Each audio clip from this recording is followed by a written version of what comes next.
Hello everyone and welcome to Pure GT Social Races at Bathurst in the Dallara F3. That's right, they've gone away with the sort of closed wheel racing and decided to open it all back up again and see how they can crack on after a few experimental rounds at a few different places. But we are back as well on Jacko Racing. Unfortunately, we weren't here last week for the Pure GT race at Bathurst. They were in GT3 cars. I've absolutely no idea what the feedback was, but considering we're at Bathurst again, I imagine it was probably pretty enjoyable. I'm joined as ever by the effervescent Edward May. Ed, how the devil are you?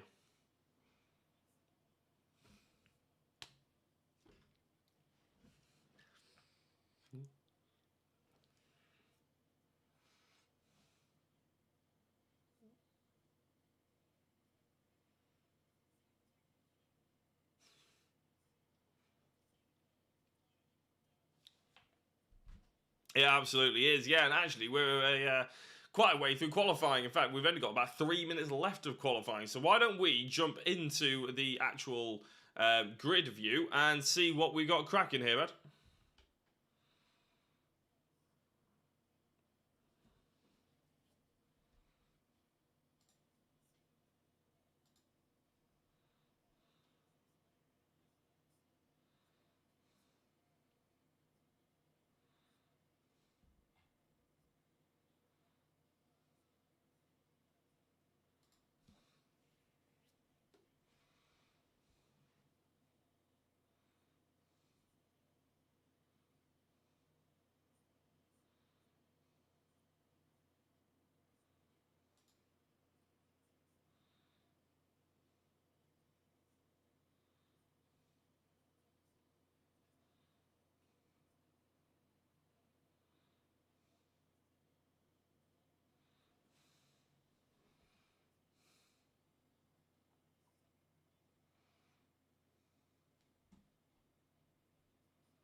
Thomas. Yep, just realised I had you muted for that entirety of that thing because obviously we were talking about the football before, Ed. But yeah, luckily you're right. You said that we skipped over Martin Thomas. I had it all under control. I knew exactly what Paul Donkin was doing when he set that purple sector. He moved himself up to second place, and I tell you what, he's actually got a purple sector 1 as well. So Paul Donkin is not just done and satisfied with that second place. He's wanting to catch up those 0.3 of a second as he locks up the hill to try and catch Chris Knox, who you're right is in well, I'd say real life inspired, was it Miku inspired race livery for Chris Knox. He's looking rather dapper, as I said before. Martin Thomas is currently in third. Again, pretty standard livery for Martin as he. Well, it's basically just snap-on in green and black, isn't it? Anthony Mott is up there. He's in fourth in the Excite F3 car, and then we have Barry Rabbit in the classic. I think it's Jordan, isn't it? In fifth place right now. Yeah, I believe it's the 91 Jordan, if my memory is serving me correct. One of the most iconic looking Formula One cars. Beautiful, a bit of kit that. Great to see as well. Barry Rabbit doing well. John Westbrook, then we can come to. He's down in 8th position, but personal bests in the final 3 sectors is enough to bump him up 1 place up into 7th. Other drivers having a few improvements here or there. Paul Donkin is coming to the end of this lap. What can he pull off? Has Max Hunt in front of him. Max Hunt has done, actually, 2 personal best sectors in the, I believe, 4th and 5th sector. As Max Hunt comes across the line, no improvements for him. And well, we're seeing the number 15 of Paul Donkin peeling off into the pits, and qualifying is just about to end. Any drivers able to come through at the end? Mark Hoskin, could he be able to improve in time? No, it might not be quite enough. But also, I think Chris Knox is about to complete a lap time, but the checkered flag is waved. He's not going to complete it, and now we can run you through the grid, Jack, for the first race. We can indeed, yeah. Chris Knox on pole position then. There's no finishing a lap if you're on it. Even when the 15-minute marker counts down, we're just straight to the point here at Pure GT. Paul Donkin second place, Martin Thomas third, Anthony Mott in fourth, Hunt and Rabbit 5th and 6th, Abra, Westbrook 7th and 8th, McGlone, Hoskin round out your top 10 with Gevorgian and Martin 11th and 12th. And then we skip down a little bit. We can see Michael Tucker in 13th and Carl Galloway in 14th. And that is your entirety of the grid. Not a massive amount of drivers here this evening, but a fairly good field. And I think that's because obviously they're using a car that everybody owns. And like when they sort of guest starred in the LMPs or maybe delved into the GTEs a little bit more. It's people don't necessarily want to spend the £11 or something just for a one-off evening. But now, obviously, everybody has been using the F3 for quite some time for the pure GT social races. They thought, you know what, we're going to go for it. We're going to go back to the F3s. We're going to go on one of the hardest, most demanding circuits in the world and see what happens, basically. Yeah, it's a circuit that really demands a lot from the drivers, of course. The site of the Bathurst 1000 and also the Bathurst 24 drivers owing to deal with an endurance style of driving, but in these occasions, the sprints, they're just as exciting and entertaining, aren't they? It's going to be just a few laps. How long are these races? I can't remember. It's been a couple of weeks since we last did it, but I think they go for near enough 10 to 15 minutes. So 15 minutes, I think. So we got 15 minutes race one, and then is it reverse grid? God, you've got me a question. It's partial reverse. It's partial reverse grid, and then it's again 6 another and partial 10, isn't it? 6 laps. So we have 6 laps here in this first race of the evening, and it's getting underway now. The lights are on. Chris Knox from pole position. What can he pull off? Yeah, as the lights come off, they are away. Chris Knox on that front row hasn't got a good start at all. And there's even a worse start in the background is that Barry Rabbit and John Westbrook. But at the moment, it's your two leaders of Thomas and Donkin going side by side. Chris Knox has really fallen backwards, but not anywhere near as badly as Barry Rabbit, Michael Tucker, and Havana Gevorgian and John Westbrook. They're right at the back of this field right now. Going over the crest down the straight for the first time is Martin Thomas, just ahead of Paul Donkin. Yeah, having a very good start is Paul Donkin. Chris Knox has only seemed to be able to go backwards, but they also drive facing backwards. And that is this man, Richard Abra, who's encountered his own issues. And that was coming into, I think that was Griffin's Bend there, the first corner up the hill. Let's see if we can find out what happened there later. Look at that, Martin Thomas very loose on the rear, as was Paul Donkin. The car not wanted to play ball on cold tyres. And look, that rear stability has paid a price for Martin Thomas. He spins it all the way around as they crest over the top of the mountain. Car got loose and he wasn't able to contain it. Now Paul Donkin's turn to lead the field. Yeah, it is, with Anthony Martin hot on his heels as well, but actually we're looking at Max Hunt being attacked, there's no doubt about it, by Chris Knox. He's looking left, right and centre. Now we know Chris has got good one-lap pace, hence why he qualified on pole position. However, he's now going to have to do the hard work and try and carve his way back through the field if he wants to take this first race victory. It is a 15-minute race or 6 laps, whichever one comes first. And by the looks of it, Chris Knox has got a good side draft ahead of Max Hunt potentially into the quick right-hander. Now, this will be flat out in the Dallara F3 cars, but I'm not sure how they're going to deal with it when they're side by side with each other, and it looks like it's Max Hunt's going to have the first apex, but Chris Knox holds it around the outside, gets the second apex, and doesn't quite get the job done. I was getting far too excited for myself, because Max Hunt is really defending well here, and he's making Chris Knox do all the hard work, which I think he's just about managed to pull off. Yeah, Chris Knox there into the final corner was able to hold on and get his car up ahead into P3, but it's been not the best start for Chris Knox, going from first down to third in the first lap. It's allowed, though, the likes of Paul Donkin and Anthony Mott to have a chance to gain. I want to see, though, if we can, Jack, now that the gaps are starting to emerge as they come up the mountain for the first time. Have a look at this race start. So we're going to follow John Westbrook there in the 66 car, the sort of the black and green Red Bull car. He tries to avoid a very loose Barry Rabbit. He then gets a bit of a collision and catapults his way into Havana Gevorgian and another car as well. So unfortunately, I was getting involved in the mix. I think that might have been Carl Galloway that was saw in that weird Technicolor, almost Leo Duplo coloured car. Yeah, just having a look, that's Barry Rabbit's start, wasn't it? So he just lit up the rear wheels. I mean, to be fair, we are used to seeing rolling starts, aren't we, here at the Pure GT, to avoid exactly that, because you weren't here in their first ever attempt at the Dallara F3, Ed, but it was a Brands Hatch, and you know how notorious it is, Brands Hatch, for, you know, getting a tough getaway. I mean, even a real... Chris Knox has had a crash. Oh, he's sideways. That's the worst place to be sat. Right on the hill as you come out of the exit of the right-hander. And actually, that's righted him the right way around, has it? Amazingly, Martin Thomas has actually helped him there, which is quite astonishing. And the fact that they got no damage means that they can just carry on as they were. That's quite incredible. But yeah, I mean, Brands Hatch, even when I was there for real life racing, the sort of British GT cars were struggling to get away, and the Genetics were struggling to get away off the line because it is sort of slightly cambered. And that's exactly what we were seeing as soon as these guys jumped into the F3. Chris Knox goes up the inside in towards the...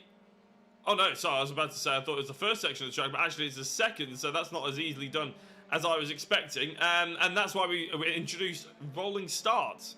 Obviously, maybe they'll have to be reintroduced. Yeah, we'll have a look and see what the drivers will think, because every single driver that races here has a say in the way that the next meeting goes, and the car combination, the track combination as well. They all put it together, so they're all happy with what they're driving, because it's all about happy and having fun. Meanwhile, they're not playing happy families of these two. They're getting very close to one another, having contact once, having contact twice, and then contact thrice. Oh my word, they just can't seem to keep away from each other, and Chris Knox barrels in and arrives at the scene of the accident here. Yeah, I think that was Kevin McGlone. It was Max Hunt. Yeah, Max Hunt, Kevin McGlone. Obviously, Chris Knox joining in for the fun as well. Bit of an odd angle that these guys have got going on here, but Chris Knox is determined to keep his foot in and drag Max Hunt away from it and go back onto the circuit now. This is a very odd iRacing glitch, isn't it? I'm not entirely sure. It's a PG-13, what we're looking at right now. No, they are currently in the process of doing something that might not be suitable for any younger viewers, but there they go. They finally untangle from one another. Chris Knox, though, it's not been the start that he was hoping for at all, from pole position all the way down into 9th. Yeah, this is a replay from earlier on, lap 1 with John Westbrook, who obviously we saw falling down the order. Just having a look, apparently he's had another crash here and he's just lost the rear end. No damage on the car, obviously, with the damage being turned off for this social races, but that is why John Westbrook had another little fallover, as well as Alex Martin, I think, and Carl Galloway. Then Richard Abra, we saw him sideways in the Petronas Mercedes Dallara F3. Doesn't quite make sense saying it in that way, but you get what I mean when you see the livery. Is he going to come into the side of someone? Yes, he has. And Matt Evans, thank you very much for the like on the stream. I hope your test for the GT3 GTE class is going well. Let's have a look and see who we've got battling on board then. Actually, I was trying to find that crash between, was it Kevin McGlone? Let's have a look. Oh, yeah, just before that, wasn't it? Let's have another look and see if we can see this one. Yeah, so let's have a little look. Now this is coming up the hill into Griffin's Bend, and they collide once, and then look, they try and unhitch from each other. They do, but then they have contact again. And then it's this final time where the cars just sort of latch into one another, and then all of a sudden Chris Knox arrives on the scene through this plume of smoke. You can't really see too much of what's in front of you when the cars kick up a big plume like that, and unfortunately Chris Knox he found that out the hard way. Meanwhile, though, we come back to some action on circuit. This is Barry Rabbit making his way through Griffin's Bend, up the hill, arriving at the cutting. Yeah, exactly. All the gaps have really spaced themselves out now, isn't it? I mean, we're actually watching the closest battle out on circuit. Having said that, Michael Tucker, who I think has just had a bit of a spin. Yes, he has. New to the championship, Michael Tucker. I have to say, I don't think I've seen him before. He may have been here last week. We may have made a few appearances previously, but I can't recall seeing that car, that livery before. So if you were here before, Michael, I apologise for not remembering your name, but I don't think I've seen the car before, and that's mainly what I go off for remembering people, which is why it's always quite difficult, isn't it, Ed, when they decide to change cars and they change liveries and everything like that. It does make our job a little bit harder. Yeah, it does. Oftentimes in the cosmos, you can't put a face to a name, so we often put cars to names, and sometimes when those cars change, we can get all muddled up and confused and think, oh, there's someone new here, but it's not new. They've just changed car around. Meanwhile, something that hasn't changed around is Paul Donkin, who's led the race and is continuing to do so now, as he is on to the 5th lap of 6. Couple more to go, and then Paul Donkin will hope to cross the line and take the race victory. Chris Knox has dived back to the pits, and I think this is why. It's been a pretty poor race for him. We know how much he travels up and down the country to get back to his sim on an evening, and it just keeps going from bad to worse. He can't seem to hack the Bathurst circuit at the moment, or whether he can or can't actually is another question, because he obviously can, owing to the fact that he qualified on pole position. However, the race hasn't quite gone his way, has it? And this means that nearly half the grid now are actually lapped for one means or another from the lead driver, Paul Donkin. In fact, no, they're not actually lapped. It's just saying they're lapped on the timing screen because they haven't come across the start-finish line. That's why they're in blue. So, yeah, it's still quite impressive that even a driver of Chris Knox's pace and racecraft and obviously his standard still can't quite get the look when it comes to Bathurst. That just shows how much of a brutal circuit this place is, isn't it? Yeah, exactly. So, Paul Donkin, what a race he's had. I mentioned he's been doing very good. Much better than, unfortunately, Chris Knox has been having at this stage. But there are reverse grids. I believe the first race is a reversed top 6, five? I think it's top 6, and then I think it's top 10. But I think we always get mixed up with it being top 10 and top 12 on the third race of the evening. But I was explaining the format actually earlier, wasn't I? It's we have race 1 this evening, and then we have a top 6 reverse grid literally straight away after this race. There's not even time to read out the full standings at the end of this race because we're straight into the gridding up process for race number 2, and then we have a 10-15 minute break. It tends to be about 8 to 10 minutes nowadays. Actually, they're a bit quicker about getting it done before we go into race 3 for the evening, which, as we say, is a reverse grid of some sort. It's a 10 or 12, can't quite remember, but we will be shown obviously within the next hour. So as we're on to the white flag lap now, Ed, it's going to be 6 laps, isn't it, before it is 15 minutes, because it's about a 2 minute lap round here. It's been an eventful evening, hasn't it? It's probably not been what we... I was going to say it's probably not what we've been expecting, but it probably is what we've been expecting, isn't it? Because Bathurst is hard, and these open-wheel cars don't promote as close racing. Very tricky, aren't they, on a circuit like Bathurst, where if you have one small mistake with the walls being so close, it can have disastrous effects. Like you mentioned though as well, we don't have much time, do we, between the first and second race, and this first race is going to quickly come to a close as we are halfway through the final lap with Paul Donkin. Closely pursued though by Anthony Mott. Depends how good the run through the skyline and now through the dip is so called because the car dips down very sharply through that left-hander. The elevation is at its steepest at that area of the circuit. The car's navigating that very nicely though. It's such a brilliant track to drive around. It's a definite white knuckle ride though, isn't it? Trying to balance the car through the elevation changes, keeping it out of the walls while still carrying all the speed. It takes so much of you to keep it on the island. Meanwhile, though, driver that has been able to do it is this man, Paul Donkin, and he's only got a few more corners before we see him come across the line and take the first race of the evening. Yeah, exactly. Anthony Mott hasn't really been able to close up and cause any issues for Paul Donkin here. It's been a great smooth drive from him as soon as he got into the race lead. We'll see how he did that a little bit later on. But it's been brilliant from himself, just taking the last half a lap a little bit easier, letting Anthony Mott catch up. But it is Paul Donkin who takes the checkered flag here for the first evening's action for the Pure GT social races, followed by Anthony Mott. Mark Hoskin, who we haven't mentioned at all this race, is going to come across the line to take a podium finish, something he'll be very, very happy about, Mark. He is always sort of around and about, but he's never really troubled the top 3. Well, here he is. Without the reverse grid assistance, getting into 3rd place, he'll be very pleased with it. Martin Thomas comes across the line. He was fighting for race lead at one point, but he's come across in 4th. Barry Rabbit is he has come across the line already after that horrendous start. Isn't it? It's amazing to see that Barry Rabbit can spin it off the line and then still come home in the top 5. Andy Montgomery, thank you very much for the like on the stream. Richard Abra, just about to go through the last corner as well. Again, you do see, this is the thing, isn't it, with the Pure GT social races, Ed? There's a lot of drama, but then at the end of the race, you see someone who's fighting for top 5 positions, even though you saw them spin it on literally before they even got to the start-finish line. Yeah, it's one of these things, isn't it, where all of a sudden things can change about. But Richard Abra, if we are right with thinking that it's a inverted top 6, then we'll be seeing Richard Abra start from pole position, Kevin McGlone coming across the line in 7th.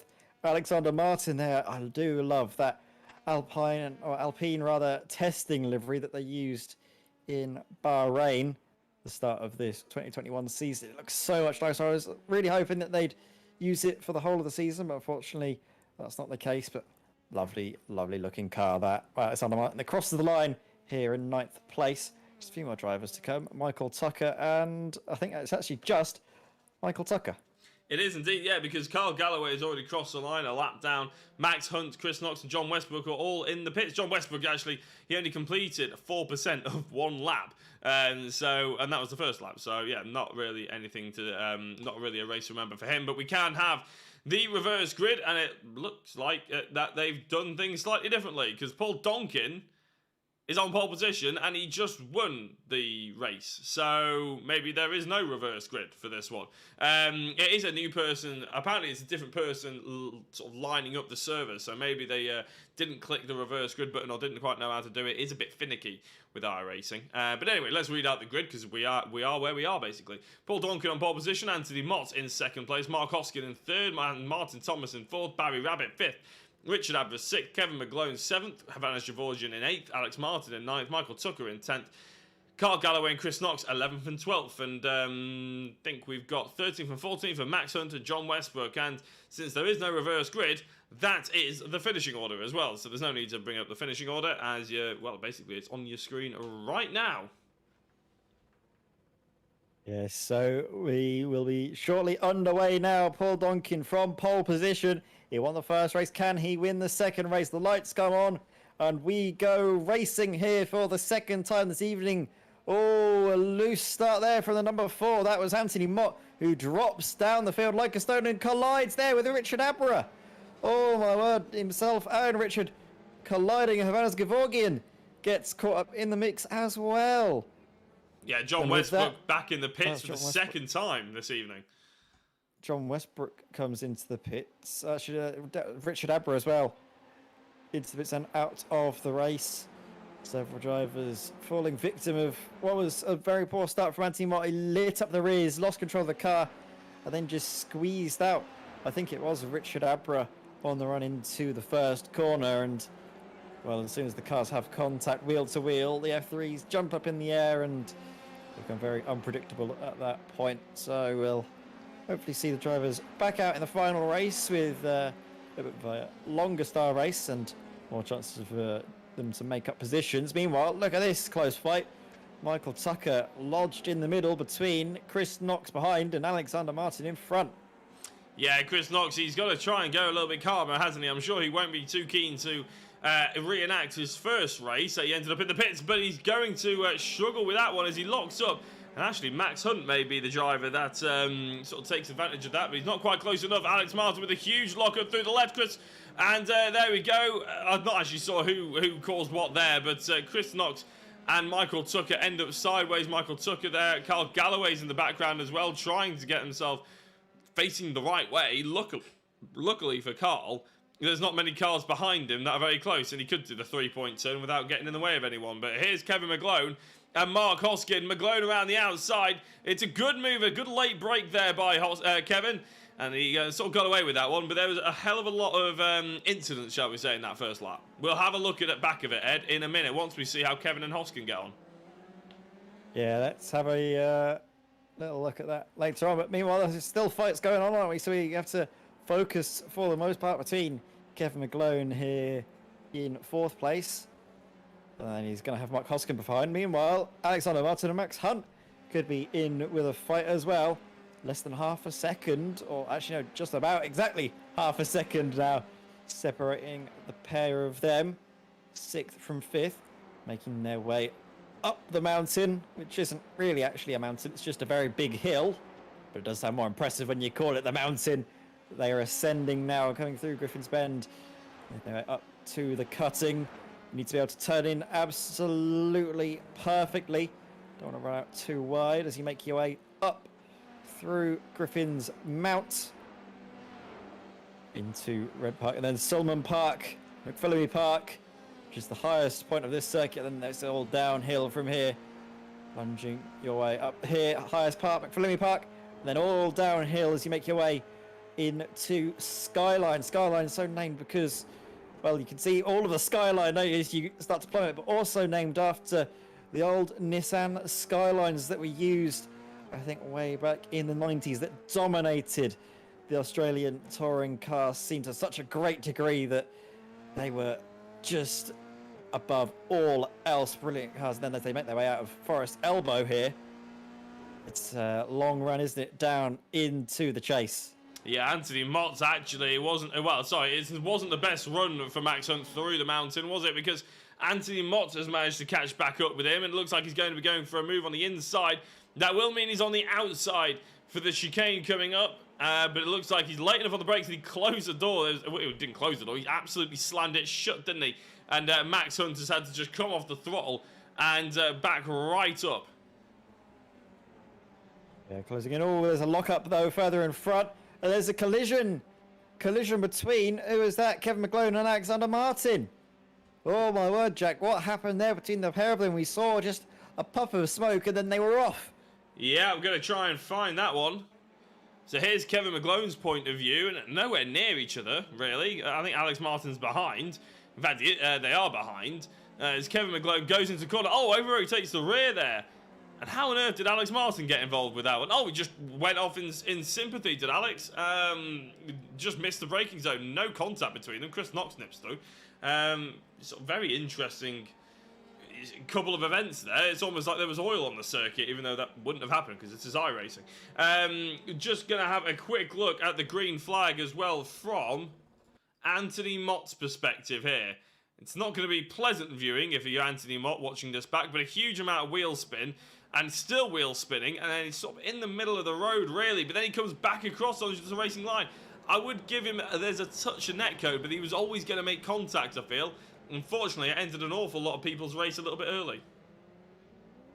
Yeah, that was a little bit of a miscalculation, I think, by Anthony Mott in that situation. But he's able to still make his way back from that less than perfect start. And now is going to be in pursuit of third place. Mark Hoskin is going to be looking behind and seeing Anthony Mott as they make their way down the Conrod Straight. So named by the actual Conrod failure that ended a race back in the 1939 era of the V8 supercars. But we can see now Anthony Mott makes his way through into the cutting, or actually not the cutting, into the chase.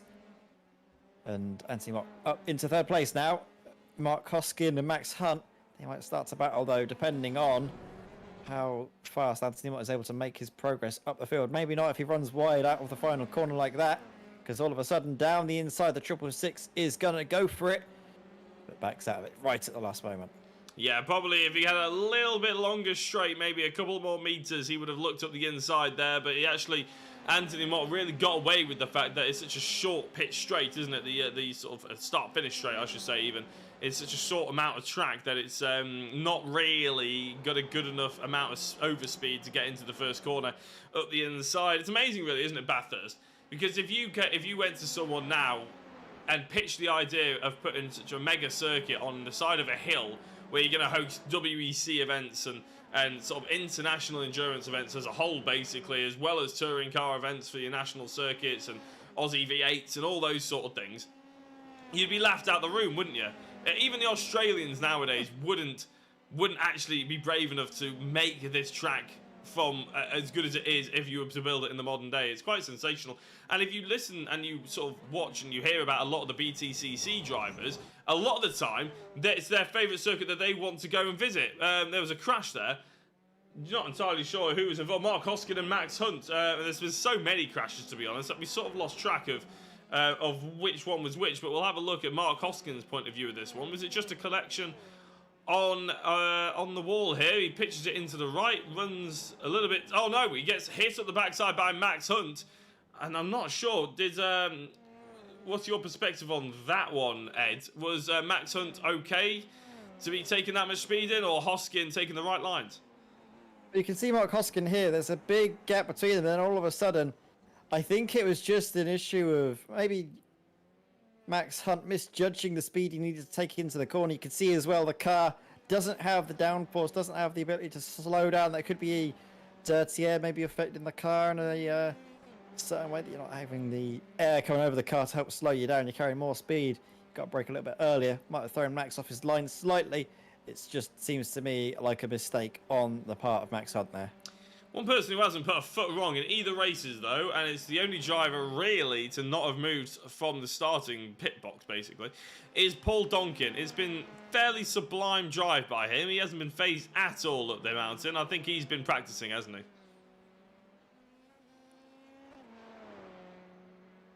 Yeah, absolutely. So Paul Donkin, again, only 1.5 laps now for him to negotiate of this Bathurst circuit before he takes the second race of the evening.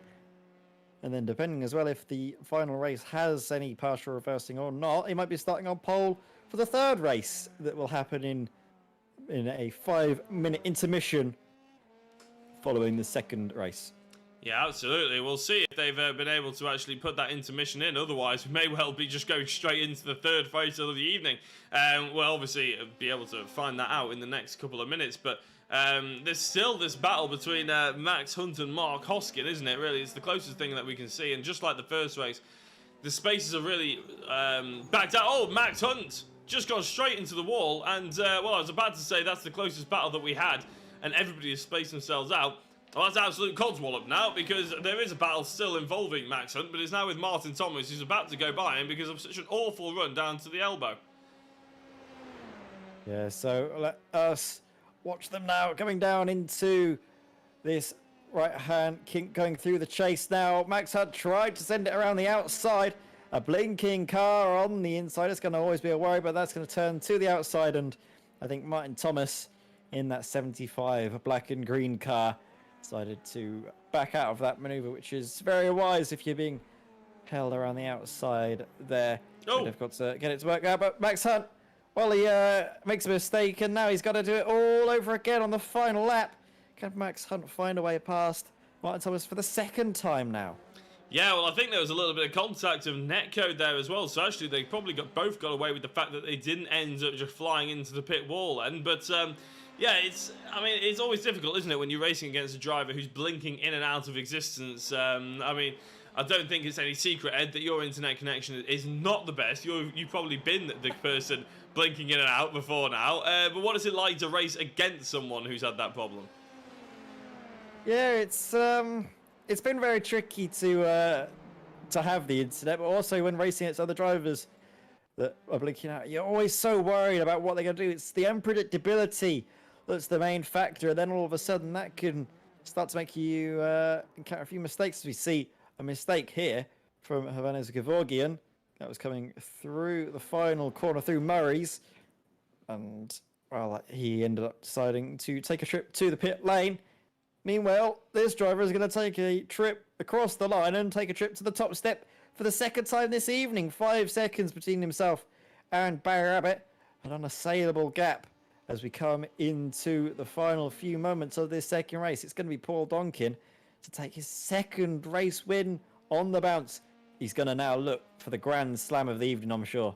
He will indeed, yeah. He's climbed the mountain. He'll have to climb the podium as well to its highest peak as well, but I'm sure that'll feel an awful lot easier than the past 12 laps have been. It's Paul Donkin taking a double here at the Pure GT social races after a sublime drive by himself. Barry Rabbit, we've not mentioned him a lot in this second race. We mentioned him an awful lot in the first one, but credit where it's due, he comes across the line in second place with Anthony Mott, and then Chris Knox recovering up to fourth as well. So quite a lot of cars recovering and maybe taking advantage of some drivers who not necessarily had the luck this race.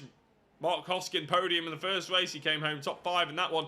Martin Thomas as well in 6th place. Max Hunt in 7th in the end. And as you can see, the rest of the drivers sort of crossing the line now. Alex Martin, obviously Carl Galloway and Kevin McGlone we're waiting on a little bit as well. But a good race, it has to be said, by all.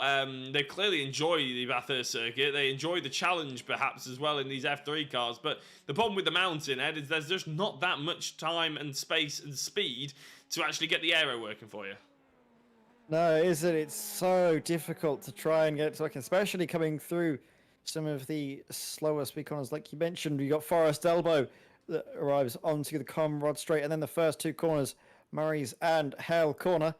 But with that, we've come now to the end of the second race, and we're into our 5-minute intermission period, Jack. We are indeed. So that means we're going to go grab a quick drink, and we'll be back in about 5 minutes for the last race of the evening, which I think is a touch longer. I imagine we'll be going for 7 or 8 laps, but we'll be able to tell you that in a couple of minutes. Don't go anywhere. We'll be right back.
Hello and welcome back, everyone. And as you can see, I say welcome back. Oh dear, what's going on here?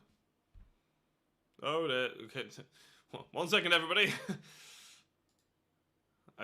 We don't seem to have any overlays, which is always awkward.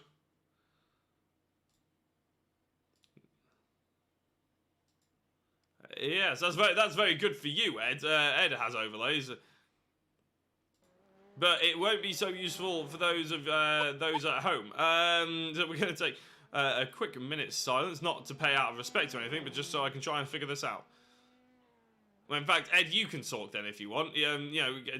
I'll bring up the results. Oh, in fact, actually better than that, I'll bring up the grid.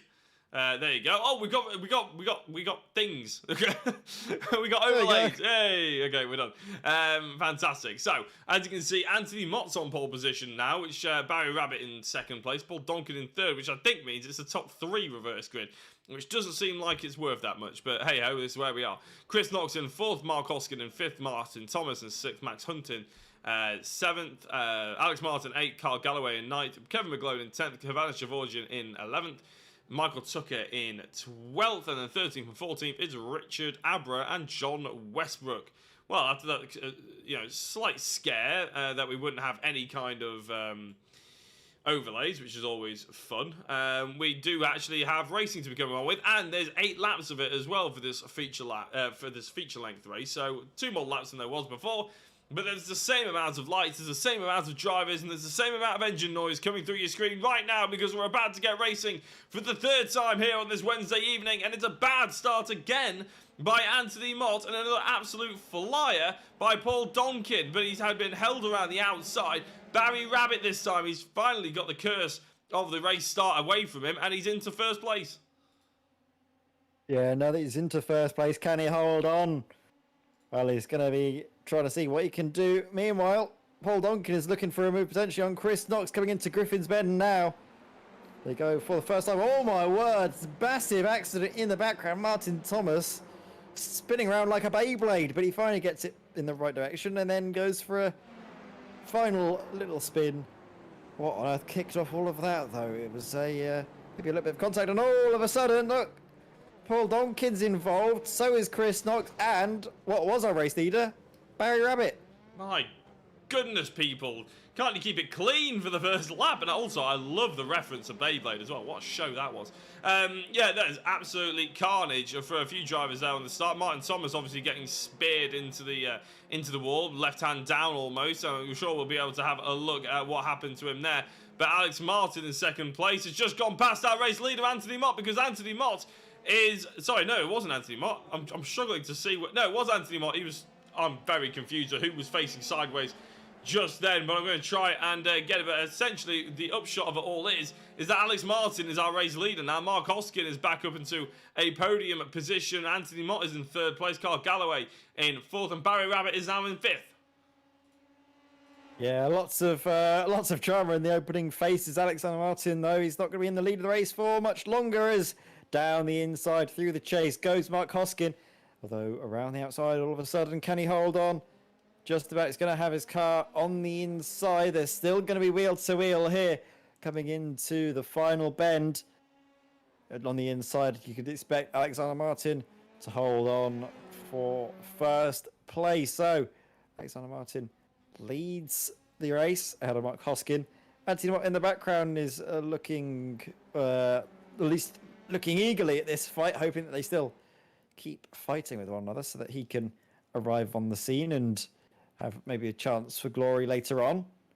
It's an 8-lap race, so 2 more than the previous ones. Means that's more chances for drivers not only to make mistakes but also to make their gains. Yeah, this is what happened of the start. It's what happened to Barry Rabbit and then Anthony Mott and Chris Knox and everybody else as well. So it looks like, yeah, Barry Rabbit loses it going through the left-hander. Anthony Mott gets through, but then Knox gets involved, and then Paul Donkin encourages the whole event. Luckily, knocks off a few people as well, but Barry Rabbit really, he's the first to spin. He's the last to get away from the accident as well. So big gutting for Barry Rabbit, which is why we see him all the way down in 5th place, which is astonishing, isn't it? And that goes to show what I was saying before, really, Ed. In the last race, you can be spinning off the line, you can have a huge first lap incident, but yet they're back up to 5th place already. It's amazing, really. Yeah, something happened to Mark Hoskin because he was right up behind Alexander Martin, but all of a sudden he's dropped back. So Mark Hoskin is back into 3rd place now. Trying to figure out. I don't know if something happened or maybe it was just a bit of a mistake. In fact, here's the replay here. It was a little bit further back, and this was coming into the cutting. No incident, just a clean overtake. just a clean overtake. So there might have been something about the final corner. Maybe he was just slow coming up the hill into Griffin's Bend, and that was what lost him out on the mountain straight. Very strange This is a indeed. lot earlier on. This is Max Hunt, and we saw a driver spearing sideways. I fear maybe Max Hunt was involved in that. In fact, no, Anthony Mott was. I was right in the first place. Anthony Mott was the driver who was spearing sideways. I was just amazed that he managed to get going, but it's because Max Hunt actually came into contact with Mott that spat him back out and looking in the right direction. So let's have a look at it. Mott loses it through the downhill section, gets it parked up.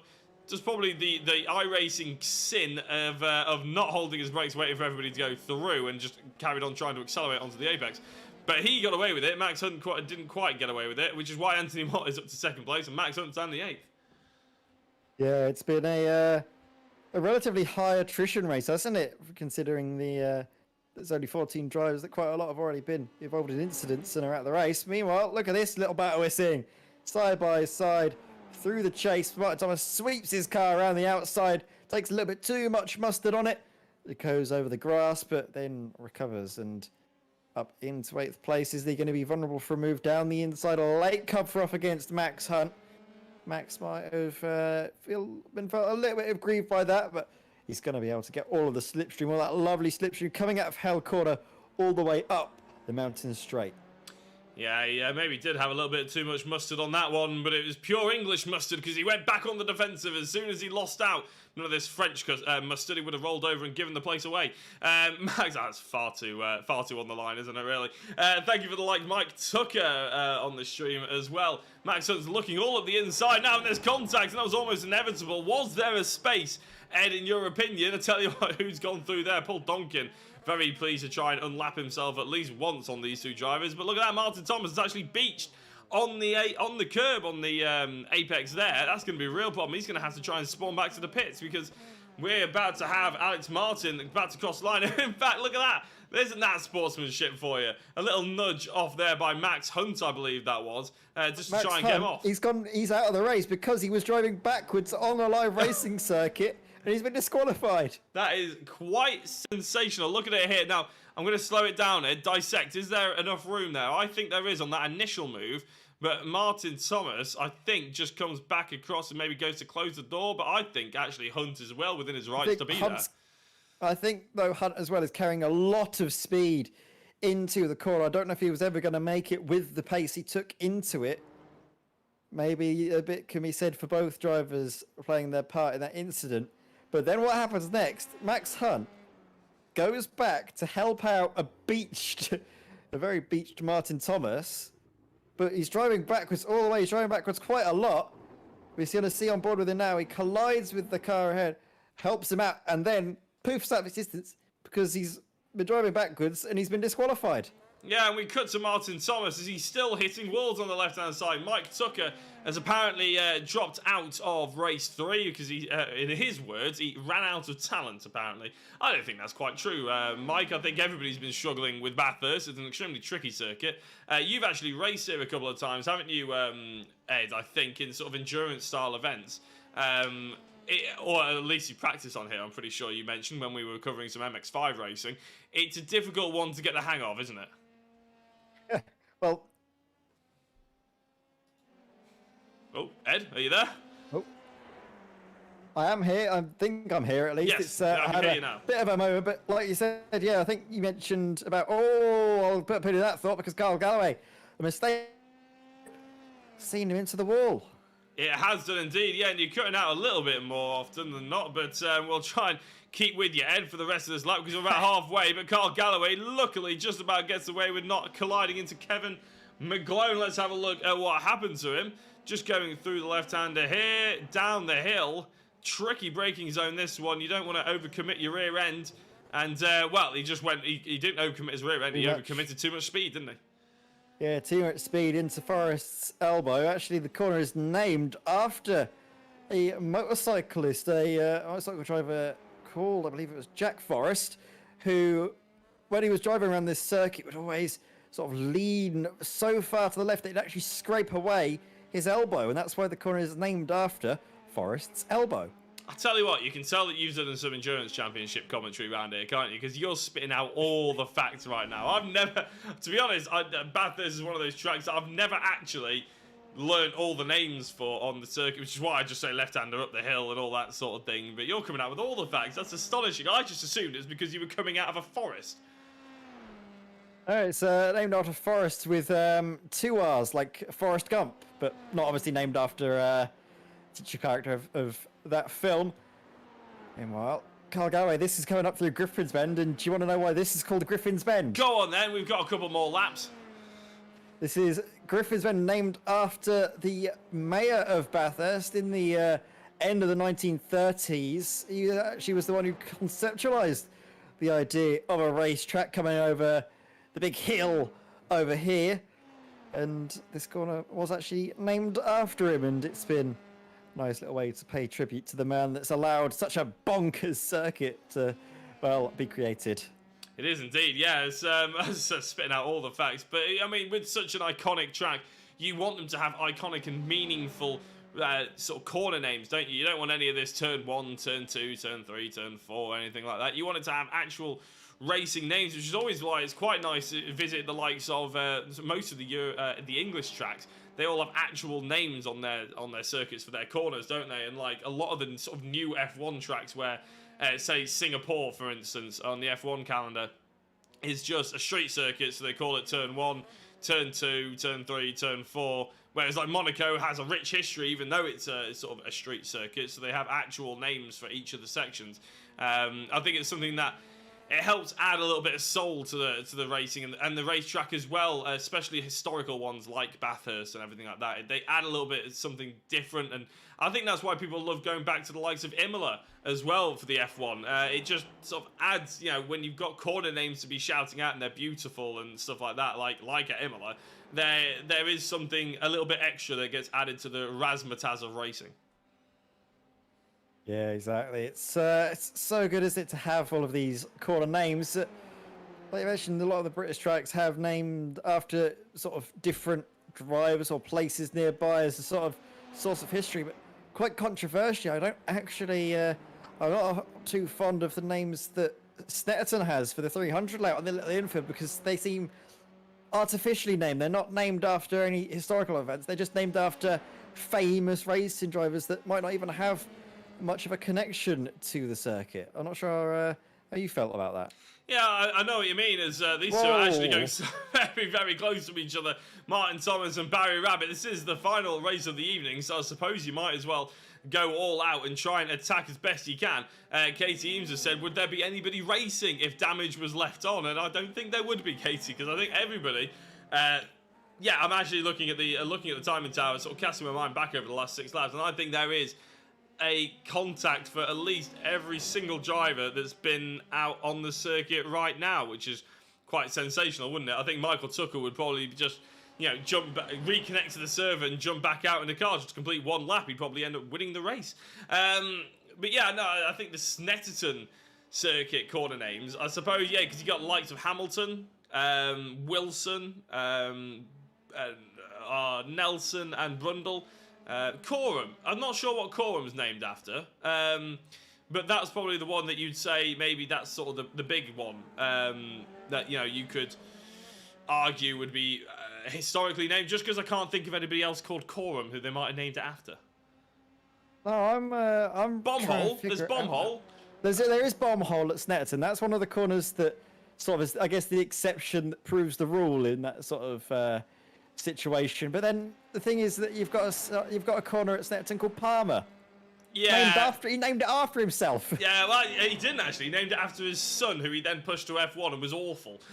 So that's sort of it lends itself. Oh, okay, he named it after his son, and that's very nice. But then his son seems a bit of an idiot as well. So I'm not really sure. Yeah, it's not ideal, is it? Basically, yeah. I think if anybody else could let us know what Coram's named after or anything like that in the chat, then do let us know, because as we said, there's just an awful lot of names that are named after people who maybe have raced there. I just can't think, apart from Nick Hamilton, I don't know if Lewis Hamilton ever really raced at Snetterton, probably more than once or twice in his maybe rookie days in F3 or 4. sensational stuff, really, when you think about it. The fact that Hamilton was once a rookie. But yeah, I think Baumhol's probably the best one. Apparently, actually, I don't think Baumhol's actually named Baumhol because it was hit by a bomb. I think that's obviously what everybody thinks it is, because it was an airfield once upon a time, wasn't it, Snetterton? But I genuinely don't think it was caused by a bomb hitting the site. I think it was sort of man-made, if anything. I heard a rumour of that. I could be wrong. Yeah, it was actually, it wasn't ever called a bomb hole. I know a little bit of a thing about it. It was named Bomb Hole because, well, its previous name wasn't really good for broadcasting as a commentator. It was actually known as the thing that everyone sort of jokes it sounding like. It was actually named because of it, because of, I believe it was motorcycle riders that used to race the circuit. You dipped down and they'd feel it was so difficult, and they began describing it as the... Yeah, we're on Jacko Racing, you can say it. The bumhole corner. Ah, there we go. Yeah, it is a weird sort of history. I suppose that one is probably the exception of the rule, isn't it? The rest of them are a bit hit and miss. We are on the white flag lap, though. Lap 7 out of the 8 are done. Anthony Mott's still on in the lead of this race, followed by Mark Hoskin, Barry Rabbit, Alex Martin, Carl Galloway, Kevin McGlone, Havana Gevorgian, Martin Thomas are all your top 8, and they're all the drivers that are currently on sort of arguably the lead lap. Chris Knox in 9th place is a couple of laps down. Paul Donkin is in the pit still, a couple of laps down. Max Hunt also, and then we didn't have John Westbrook, Michael Tucker, or Richard Abra take to the field for the 3rd race of the evening. So that is where we stand at the moment. But tell you what, look at these two. I was going to have a look at the top place drivers, but Carl Galloway and Kevin McGlone are still going at it. Yeah, they really are. Absolutely hammer and tongs, like you always mention, Jack. They're not giving up whatsoever. It's in this late stage of the race where it's all to play for. Kevin McGlone just wants to stay close to the rear diffuser of Carl Galloway. Keep it right in front of him as he makes his way down through the mountain section now. Just going through McPhillamy Park. So named again after another former mayor of Bathurst that donated large areas of land as this for public park and public use, so people can come and watch the races from up there on the top of the hill. But throughout all of this, Anthony Mott, since he's got up to the lead of the race, he's been faultless, hasn't he? He had a little bit of a hiccup earlier on in the race, but he got that out of his system and takes the 3rd race of the evening. Great drive there from Anthony Mott, finishing 10 seconds clear of this man, Mark Hoskin, who's going to come across the line in 2nd place. Yeah, Mark Hoskin with the double podium. Barry Rabbit with a double podium as well, I believe. Because Chris Knox recovering in the background there, manages to do about 560, and then ends up still going across the line just about. There we go. Alex Martin comes across in 4th place. Kevin McGlone is about to find a stricken Chris Knox with Carl Galloway. Hopefully they don't get into each other's way. No, it looks like Chris has finished the race and gone back to the pits as Kevin McGlone comes across the line just ahead of Carl Galloway, who finishes in 6th place. Havana Gevorgian is coming across the line now with Martin Thomas, the last driver we need to finish off not only this race, but the entire evening as well. We have the Heat 1, 2, and this one to go through for your official results, in case you were wondering. And then, obviously, we'll probably say goodnight if no one wants to jump in for an interview. And we'll run through the results to let people come in for an interview if they want to. And then we can sign off for the evening. It's an extremely hot day here in England. And I think you'll agree, Ed, it's been quite hard commentating in this sort of heat. But it's always worth it when they put on a fantastic show, like the Pure GT always tend to. Yeah, absolutely. My little comms box, my virtual comms box, does get very hot in this weather. So of course we could have a nice cold drink after all of this has been said and done as well. We might not be seeing too many drivers coming in to the comms box because right after this we've got the football that's still going on. England playing Austria in the Euros on this at this current moment in time as we're going live. So maybe drivers are trying to think about that. Maybe indeed, but we'll go through Heat 1 anyway, where Paul Donkin took the race victory for 0.6 of a second ahead of Anthony Mott. Mark Hoskin in 3rd, Martin Thomas in 4th, Barry Rabbit in 5th, Richard Abra came home in 6th place. Kevin McGlone in 7th, Havana Gevorgian is in 8th, Alex Martin, ninth, rounding out the top 10 was Michael Tucker. Then Carl Galloway was a lap down. Chris Knox was 2 laps down. Max Hunt was 2 laps down. And John Westbrook ended up 6 laps down. Race number 2 saw Paul Donkin take the victory again, but instead of 6/10 of a second, it was nearly 6 seconds. But Barry Rabbit ended up 5.5 seconds back from Paul in the end and took home second place. Anthony Mott was on the podium in third, with Chris Knox in fourth, Mark Hoskin fifth, Martin Thomas in sixth, Max Hunt seventh, Alex Martin in eighth, Carl Galloway in ninth, Kevin McGlone rounds out the top 10, Havaz Gevorgian 2 laps down, Michael Tucker 4 laps down, Richard Abra 6 laps down, and John Westbrook was 6 laps down as well. And the final race of the evening is the one we just witnessed then, with Anthony Mott taking the race victory by nearly 10 seconds ahead of Mark Hoskin. Barry Rabbit was in third place, Alex Martin in fourth, Kevin McGlone rounds out the top 5, Carl Galloway in sixth, Havana Gevorgian in seventh, Martin Thomas in eighth, Chris Knox in ninth and was 2 laps down in the end, Paul Donkin 3 laps down, Max Hunt 6 laps down, and then not taking the start of the race was Michael Tucker, Richard Abra and John Westbrook. And, well, that rounds out not only the races, but the evening. And by the looks of it, we got Irish Kev. That's Kevin McGlone. So we can bring Kevin in to have a quick chat with us. Kevin, how was that evening for you? I think mixed is probably the best words for it. I was going to say, you did come home fifth in the end, but there was an awful lot of contact throughout the evening, wasn't there? Yeah, there was. It was always going to happen, really. Couple of all my own doing, particularly the spin on the last race at Devil's Corner. No one else to blame but myself. But you know, we all enjoyed it. You went back to the F3s, and obviously we weren't here last week. Can you give us a little bit of an insight of what it was like? Because you've clearly gone back to Bathurst. Was it an enjoyable eevening last week? I wasn't here last week either. I was out of the country, unfortunately. So yeah, I missed out. So it's kind of weird to jump into the F3s tonight, and I'm a frequent flyer at Bathurst. Know the place quite well, but it doesn't seem right scraping along the ground with those walls looking so high. So it's pretty scary, particularly coming over Skyline down the through the Dipper. It's an experience that I haven't mastered in a single seater, so I couldn't all night. I was not quite confident enough to go through that. I was going to say, it is a bit of a difference, isn't it, when you're racing GTs compared to the F3s around here? And I think it's what it's safe to say is there's a reason probably that Bathurst doesn't. The F3s don't feature much on the Bathurst circuit for many sort of official leagues or many leagues in general, really. Yeah, I'd agree with that. Although they do race single seaters at Bathurst, they race them before the 12-hour series, and they race them before the Super Cheap Auto or Supercar series as well. I did not know that. That's actually something we learned, because we were speculating that maybe there was obviously a reason why it doesn't feature, but by the sounds of it, there's some people out there mad enough to do it. I don't know if you can tell us what the options are, Kevin, for next week, or whether the options have even been presented to themselves. Sorry? We haven't discussed that as yet, so we don't know what next week is yet. Well, from your personal perspective, then, I suppose if you could pick any of the cars, the GTE, the GT3, or the F3, and yeah, what car would you like to be in? I suppose next week. I'll give you 2 options. I think we should definitely go back to Watkins Glen and do the longer version with the boot. Oh.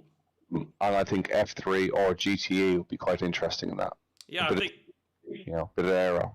Watkins Glen, I think, is actually the next iRacing endurance sort of event that they're putting on, or at least it's on the calendar anyway. So that would be interesting to give people a little bit of a taste of it, especially in sort of maybe the GT cars, potentially if they want to do this sort of practice for the endurance. But a little bit of air around Watkins Glen is always welcome, I'm sure. Anybody you'd like to give a shout out to, Kev, before we let you go? Yeah, I think for once I'd just like to say, no, actually, scratch it. I won't bother. We always ask. We've always got to ask, and you always come back with the same sort of thing. Well, thank you very much, Kev. We'll let you go, and we'll sign off for the evening. Yes. And that was Kevin McGlone jumping in, Ed, there for us. I just saw you jumping away. Don't worry, we'll be away in a second. A good evening's racing there, and Watkins Glen would be a fantastic circuit to see these guys on. Yeah, it certainly would be. Apologies, my internet had a slight hiccup. I had to quickly disconnect and reconnect. But it's all up and good. And yeah, we're really looking forward to seeing the next round, wherever it ends up going to. Watkins, Glenwood, like you mentioned, be very entertaining indeed. But I think that is all the time we have. I can't see any drivers coming in for a final word in the waiting room. So it's time to round out the evening, Jack. Yeah, thank you very much for everybody who's watching, commenting, liking, sharing, following, do whatever you want to do. We'll be back next week for more pure GT action. Obviously, the iRace, the Next Gen GTE League has been finished on a Friday now, so we'll be announcing soon for more action. But you can catch on Tuesday evenings the League of Legends, I always say it, League of Champions, powered by VRRC on a Tuesday night here on Jacko Racing as well. My name's been Jack Oliphant. I've been joined by Ed May as usual, and you've been watching the Pure GT social races at Bathurst and the Dallara F3 cars. We'll see you later.